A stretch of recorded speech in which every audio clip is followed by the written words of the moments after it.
আমাদের যে এই উপহারটা এটা আসলে কোনো দান না, আমরা বলেছি উপহার।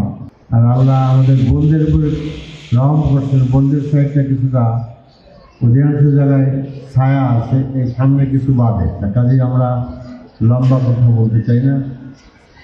প্রথম যেটা বলতে চাই যে আসলে এই আমাদের এই আয়োজনটা খুবই ছোট,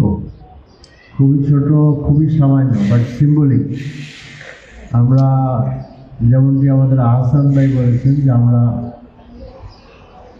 এখানে আমরা দিচ্ছি প্রায় 400-এর মতো ভাই বোনদের কাছে আমরা আমাদের ঈদের উপহার দিব। আর বাকি আরও প্রায় 200 to 300 আমরা বাড়িতে পৌঁছে দিব। নানান কারণে তাদেরকে আমরা এখানে আনতে চাইনি বা তারা আসতে চাইনি, বা তাদের অক্ষমতা রয়েছে।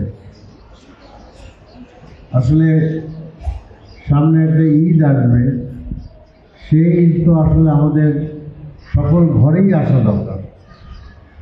এক ঘরে ঈদ আসবে, আর এক ঘরে ঈদ আসবে না, এটা তো আসলে বড় ধরনের বৈষম্য। মুসলিম সমাজে এটা থাকা উচিত না।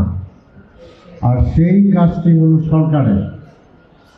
সরকার যদি আজকে এরকম ঈদের সামগ্রী আমাদের যাদের প্রয়োজন তাদের ঘরে ঘরে পৌঁছে দিতে পারতেন, তাহলে সেটা হতো একটি ভালো কাজ। এর জন্য সরকারকে খুব বড় কিছু করতে হতো তা নয়, এটা সরকারের জন্য এটা খুব সামান্যই। জামাত যদি কখনো সরকার গঠন করে, আল্লাহ চাহে তো করবে ইনশাআল্লাহ, তখন আমরা ঈদ পার্বণে আমাদের ভাই বোনদের পাশে থাকবো।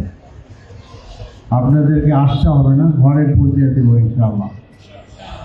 আমাদের যে এই উপহারটা এটা আসলে কোনো দান না, আমরা বলেছি উপহার।